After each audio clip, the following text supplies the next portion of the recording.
समाजवादियों का बनाया हुआ बिजली का कारखाना मैनपुरी के बगल में और एटा से पहले लगा है।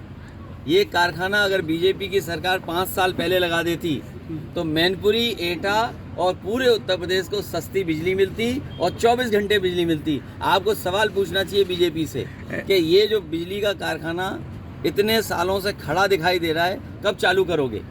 अध्यक्ष जी, आपने तो देखा होगा, लेकिन आप भी सवाल नहीं पूछोगे।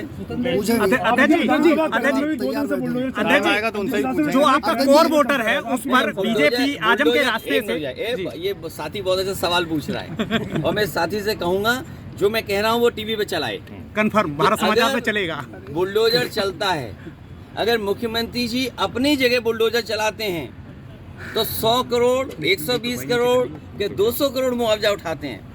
अगर गरीब पर बुलडोजर चलता है तो उसमें मुकदमा दर्ज हो जाता है। मुझे ये बताओ कि अगर मुख्यमंत्री जी खुद अपनी दुकानों पर बुलडोजर चलाएं तो 100 करोड़, 150 करोड़, 200 करोड़ उठा रहे हैं मुआवजा, और आपके घर पे अगर बुलडोजर चला जाए तो हो सकता है जेल हो जाए आपको। नहीं चलाओगे?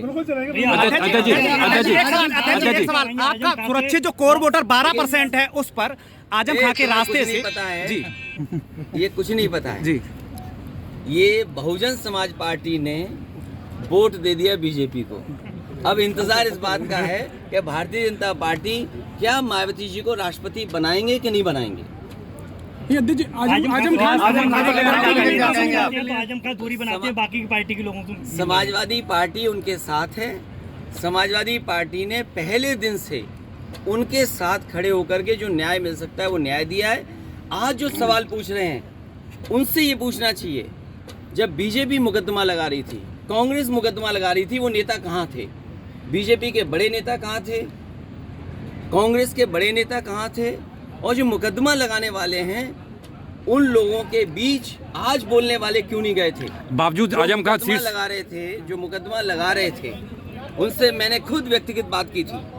मैंने कहा क्यों इतने बड़े नेता को आप परेशान कर रहे हो, लेकिन उनके ऊपर इतना दबाव था सरकार का जिसकी आप कल्पना नहीं कर सकते हैं। जो आज सवाल जवाब पूछ रहे हैं उनसे कहना चाहिए कि जिस समय मुकदमे लगाए जा रहे थे वो लोग कहाँ थे, और वो समय आएगा तो मैं आपसे कह रहा हूँ जो सवालों के जवाब है वो दीजिए आप।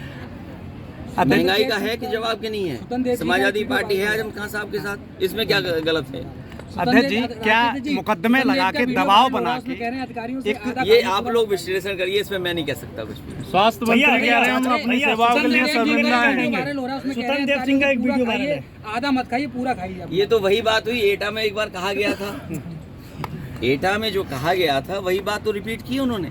विभाग भी एक ही है। अध्यक्ष जी, चुनाव से पहले चाचा आपको आशीर्वाद देने आए और फिर अब आजम खान साहब को मिलने गए, उसके बाद जो स्टेटमेंट आए उसको लेकर क्या कहते हैं? अगर बीजेपी लेना चाहती है हमारे चाचा को तो अच्छी बात है, ले लें जल्दी। अरे चाचा को अगर बीजेपी लेना चाहती है तो देर क्यों कर रहे हैं? आप खुद सोचिए ना कि बीजेपी के लोग आखिरकार देर क्यों कर रहे हैं। अध्यक्ष जी, आजमगढ़ और रामपुर से किसे कारण क्या है कि विचार क्यों कर रहे हैं, लेट क्यों कर रहे हैं? अध्यक्ष जी, नाराजगी का कारण क्या है? चाचा से आपकी नाराजगी, आपकी मुझे नहीं नाराजगी पता, ये बीजेपी बता सकती है कि वो क्यों खुश है।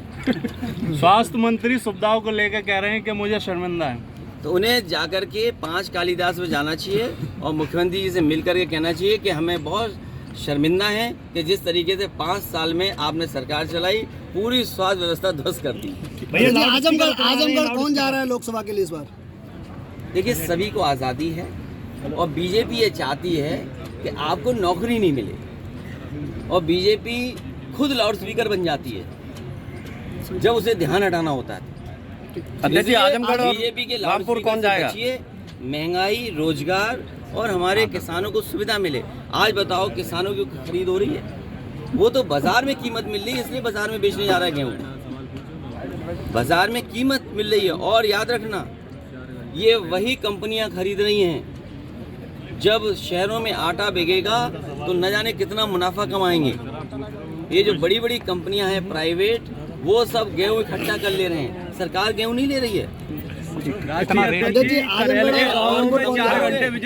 आजमगढ़ और रामपुर से किसी लड़ाई? आजमगढ़ और रामपुर जब तारीख आएगी तो चुनाव का फैसला भी होगा, वहाँ के नेता कार्यकर्ताओं से राय लेंगे। क्या सभी परिवार का सदस्य होगा उसमें? 4 घंटे बिजली ये आजमगढ़ और रामपुर वहाँ के संगठन के लोग तय करेंगे, वो संगठन के लोगों को सुझाव देंगे। अध्यक्ष जी, और जहाँ तक बिजली की बात है, ये पत्रकार पूछ ही नहीं रहे बिजली, इन्हें लगता है ज्यादा बिजली मिल रही है। पहले ही सवाल था सबसे बिजली पहले नहीं यही आई। पूछा था। पहला सवाल बिजली का ही था हम लोग। महंगी बिजली और मुकदमे दर्ज हो रहे हैं। जी। और ये सुनिए, हाँ, टारगेट दिया हुआ है कि इतने लोगों पे एफआईआर दर्ज करिए।